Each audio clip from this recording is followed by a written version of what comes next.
Good morning, students. Yesterday we had discussed about land use changes in India and then common property resources, and today we are discuss about agriculture land use in India. Bharat में कृषि भू उपयोग. First is for contribution of land in agriculture output is more than the secondary and tertiary activity. कि land का जो contribution है agriculture के अंदर वो बहुत ज़्यादा है बजाय की सेकेंडरी और टर्सरी एक्टिविटीज़ की, क्योंकि एग्रीकल्चर के लिए जो लैंड चाहिए वो सिर्फ और सिर्फ फर्टाइल लैंड होनी चाहिए. सेकेंडरी और टर्सरी एक्टिविटीज़ के लिए जो लैंड चाहिए वो वेस्ट लैंड या culturable waste land, barren land वो भी चल सकती है, बट एग्रीकल्चर करने के लिए सिर्फ और सिर्फ फर्टाइल लैंड की आवश्यकता होती है. तो contribution of land in agriculture is more important then the secondary and tertiary activity. Second point is for quality of land. तो लैंड की जो क्वालिटी है उसके ऊपर भी एग्रीकल्चर काफ़ी कुछ डिपेंड करता है. अगर क्वालिटी अच्छी होगी लैंड की, फर्टाइल लैंड होगी, तो प्रोडक्टिविटी ऑफ एग्रीकल्चर ज़्यादा होगी. अगर फर्टाइल लैंड नहीं होगी तो प्रोडक्टिविटी ऑफ एग्रीकल्चर जो है वो कम होगी. तो ये भी एक जो है लैंड यूज़ है एग्रीकल्चर का. Next is for social status. तीसरा जो है वो है सोशल स्टेटस. आपने देखा होगा कि रूरल एरियाज़ जो होते हैं, जो गाँव में मोस्टली जो है एग्रीकल्चर लैंड को सोशल स्टेटस के तौर पे भी देखा जाता है. जिसके पास जितनी ज़्यादा एकड़ ज़मीन होगी उसको उसका जो सोशल स्टेटस है वो ज़्यादा होगा, और जिसके पास जो है लैंड कम होगी तो उसका सोशल स्टेटस जो है वो काफ़ी कम होगा. और जिसके पास ज़्यादा लैंड होगी उसको सोशल सिक्योरिटी के तौर पे भी देखा जाता है. जिसके पास ज़्यादा लैंड होगी तो उसको सिक्योर माना जाता है. जिसके पास कम लैंड होती है या एग्रीकल्चर लैंड कम होती है गांव में, उसको जो है कम सिक्योर माना जाता है. और सोशल स्टेटस बहुत ज़्यादा होता है जिसके पास एग्रीकल्चर लैंड ज़्यादा होगी. आप लोगों ने मोस्टली देखा होगा गाँव के अंदर इस प्रकार से जो है वैल्यूज़ जो है इंक्लूड की जाती है. सोशल वैल्यू जो है वो देखी जाती है लैंड ओनरशिप के अकॉर्डिंग, कि किसके पास कितनी ज़मीन है और किसके पास ज़मीन नहीं है. उसके अकॉर्डिंग जो है सोशल स्टेटस जो है वो डिवाइड किया हुआ है. सो इसीलिए हम कह सकते हैं कि land resource is more crucial than to the livelihood of the people depending on agriculture. कि भू संसाधनों का महत्व जो है वो कृषक के लिए एक अपने आप में महत्वपूर्ण भूमिका जो है वो निभाता है. Next is for total cultivated area. Total cultivated area is measured by culturable waste land, fallow other than current fallow, fallow land and net sown area. इन चारों चीज़ों को इंक्लूड करके ही टोटल कल्टिवेटेड एरिया जो है वो निकाला जाता है. इन चारों की जो डेफिनेशन है वो आपको बताई गई थी. कल्चरेबल वेस्ट लैंड वो लैंड होती है जो पिछले 5 सालों से खाली पड़ी हुई है. फैलो अदर देन करंट फैलो वो लैंड होती है जो 1 और 5 साल लेस देन 1 ईयर और मोर देन 1 ईयर और लेस देन 5 ईयर से जो है खाली पड़ी हुई है. फैलो लैंड वो लैंड होती है जो 1 साल या 1 साल से कम जो है वो खाली पड़ी हुई भूमि है, उसको फैलो लैंड बोल देते हैं. नेट शोन एरिया जो है वो जो हमारा कुल बोया गया क्षेत्र होता है उसको नेट शोन एरिया बोल देते हैं. तो इस प्रकार जो है टोटल कल्टीवेटेड जो एरिया है उसको मेजर किया जा सकता है इन चारों को इंक्लूड करके. नेक्स्ट जो हमारा वो है क्रॉप इंटेंसिटी. ये इम्पोर्टेंट है, ये काफ़ी ज़्यादा इम्पोर्टेंट है. पेपर के अकॉर्डिंग ये पेपर में ज़रूर पूछी जाएगी क्रॉप इंटेंसिटी. क्रॉप इंटेंसिटी होती है क्या है? Number of crop from the same yield during the one agriculture year. यानी कि एक कृषि वर्ष क्या होता है? जैसे एक कृषि वर्ष जो है वो जून से स्टार्ट होके और मई में जो है जाके वो ख़त्म हो जाता है, उसको हम कृषि वर्ष बोल देते हैं. तो क्रॉप इंटेंसिटी वो होती है कि एक वर्ष के अंदर एक खेत में कितनी फसलें जो है बोई जाती है, कितनी फसलें ली जाती है, उसको क्रॉप इंटेंसिटी बोल देते हैं. Number of crop from a same yield या how many crops from the same yield during the agriculture year, during the one agriculture year, this is known as crop intensity. इसको measure करते कैसे है crop intensity को? Gross cropped area divided by net sown area multiply by 100. इसको percentage में जो है निकाला जाता है. इसको मेजर करने का तरीका ये है, मान लीजिए नेट शोन एरिया जो है हमारे पास कितना है, 10 एकड़ या 10 किले जो है ज़मीन है हमारे पास. ये हमारा जो है नेट शोन एरिया हो गया. ग्रोस क्रॉप्ड एरिया क्या है कि नेट सोन एरिया के अंदर जो है हमने खरीफ की फसल जो है वो 10 की 10 एकड़ जो हमने बो दिया, उसके अंदर कृषि कर ली, हमने एग्रीकल्चर कर ली 10 की 10 एकड़ के अंदर, क्योंकि पानी जो है या इरिगेशन जो फैसिलिटी थी वो सारी थी। तो 10 की 10 एकड़ जो हमने खरीफ की फसल में बो दिया, चावल उगा दिया। उसके बाद रबी की फसल आई, इसके अंदर हमने जो है 8 एकड़ बो दिया। फिर जायद की फसल आई, इस सीज़न में हमने जो है 4 एकड़ फिर बो दिया। तो टोटल कितना हो गया इसका 22। तो जो हमारा ग्रोस क्रॉप्ड एरिया है एक साल के अंदर, एक एग्रीकल्चर वन एग्रीकल्चर ईयर जो है हमारा, इसके अंदर हमने जो है कितनी फसलें बोई 22 10 एकड़ के अंदर, मल्टीप्लाई बाई 100, इसको काट देंगे, कितना आ गया 220%। ये हमारी क्या है क्रॉप इंटेंसिटी है। इस तरीके से जो हम क्रॉप इंटेंसिटी निकालते हैं कि एक एग्रीकल्चर ईयर के अंदर हमने कितनी फसलें बोई किसी भी एकड़ में, या एक एकड़ में भी ले सकते हैं। एक एकड़ के अंदर हमने जो है खरीफ की फसल जो है एक बार बोई, रबी की फसल एक बार बोई, टोटल कितना हो गया 2। तो ये क्या है हमारा ग्रोस क्रॉप्ड एरिया। तो 2 जो हमारा ग्रोस क्रॉप्ड एरिया हो जाएगा, एक जो है net sown area multiply by 100, इसको काट देंगे तो कितना आ गया 200%। तो ये है हमारा जो है क्रॉप इंटेंसिटी। क्रॉप इंटेंसिटी जितनी ज़्यादा होगी उतनी ही प्रोडक्टिविटी भी ज़्यादा होगी, और जितनी क्रॉप इंटेंसिटी कम होगी उतनी प्रोडक्टिविटी जो है वो कम होगी। इसको कुछ प्रभावित करने वाले फैक्टर्स हैं, वो कौन कौन से हैं?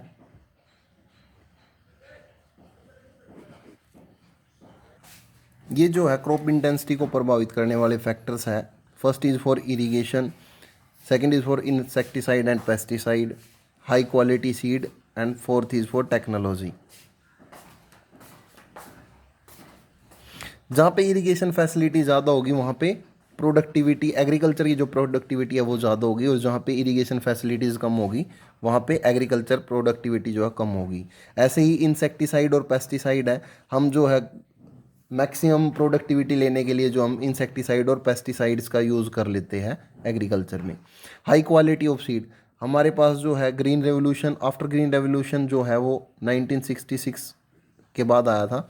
तो उस टाइम जो हमारे पास हाई क्वालिटी ऑफ सीड्स आए थे, जिसके कारण जो है हम एक एकड़ के अंदर जो है ज़्यादा प्रोडक्टिविटी ले सकते हैं। तो हाई क्वालिटी ऑफ सीड्स के कारण जो है हम प्रोडक्टिविटी ज़्यादा ले सकते हैं। अगर हमारे पास हाई क्वालिटी ऑफ सीड्स नहीं होंगे तो प्रोडक्टिविटी जो हमारी कम होगी। Second is fourth is for technology. Technology भी जो है वो भी अपने आप में एक इम्पोर्टेंट फैक्टर है जो कि क्रॉप इंटेंसिटी को प्रभावित करती है। अगर टेक्नोलॉजी ज़्यादा है तो हम ज़्यादा एकड़ के अंदर जो है अच्छे तरीके से फसलें जो है वो उगा सकते हैं। अगर टेक्नोलॉजी नहीं है, जैसे पुराने लोग थे उनके पास ज़मीनें तो थी बट जो है टेक्नोलॉजी नहीं थी, ट्रैक्टर या कंबाइन वगैरह नहीं थी, तो वो ज़्यादा एरिया के ऊपर जो है क्रॉप्स नहीं कर पाते थे, या क्रॉपिंग सिस्टम जो है वो पूरे के पूरे एरिया को कवर नहीं कर पाता था, जिसके कारण जो है वो प्रोडक्टिविटी उस टाइम कम थी। तो अब जो है टेक्नोलॉजी ज़्यादा आने के कारण हम जो है कोई भी कृषि से रिलेटेड कोई भी काम है तो उसको आसानी से कर सकते हैं और जल्दी भी कर सकते हैं।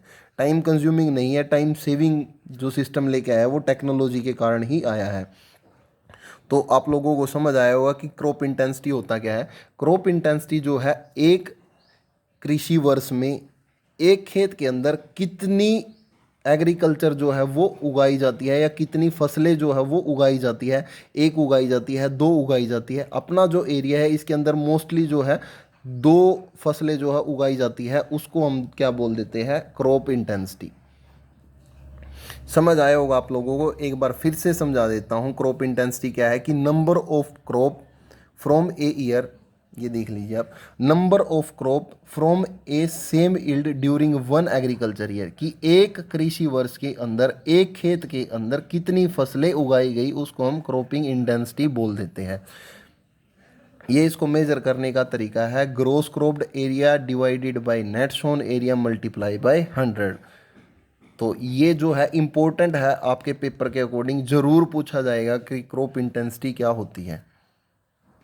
Then next is for cropping season in India. Cropping season in India जो है इंडिया के अंदर 3 है, खरीफ, रबी और जायद। खरीफ की जो फसलें है वो जून में बोई जाती है और सितंबर तक जो है काट ली जाती है। रबी की जो फसल है वो अक्टूबर नवंबर में बोई जाती है और मार्च अप्रैल तक जो है वो काट ली जाती है। जायद की जो फसलें हैं वो अप्रैल में बोई जाती है और जून तक जो है वो काट ली जाती है। तो कौन कौन सी जो मेजर क्रॉप्स है खरीफ की, रबी की और जायद की जो बोई जाती है, तो ये जो है हमारी बुक के अंदर दिया हुआ है।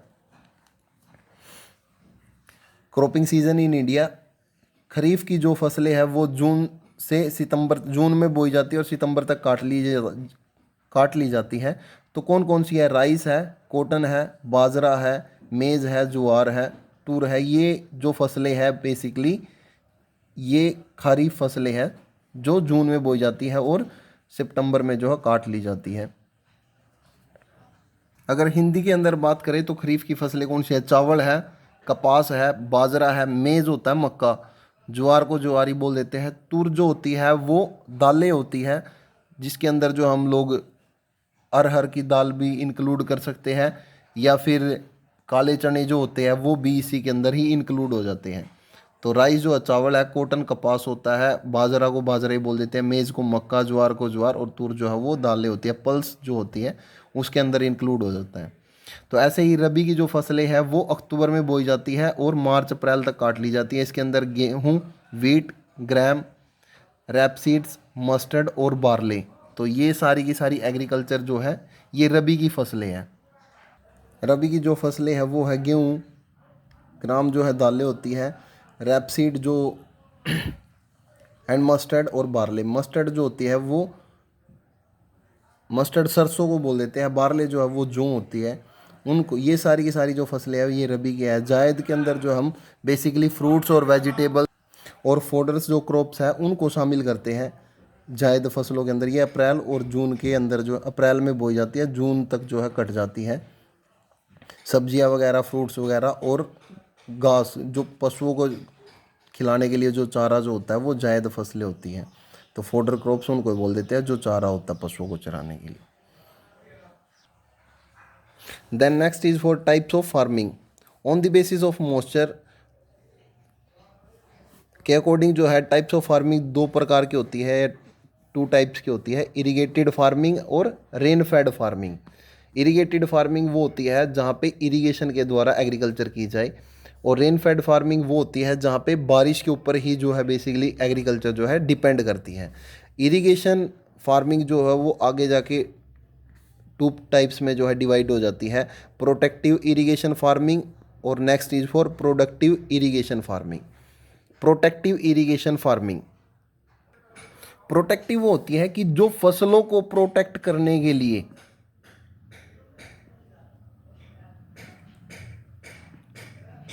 जो फसलों को जो है प्रोटेक्ट करने के लिए सिंचाई की जाए या इरिगेटेड किया जाए उस एरिया को, फसलों को बचाने के लिए, प्रोटेक्ट करने के लिए, उसको बोल देते हैं प्रोटेक्टिव इरिगेटेड फार्मिंग।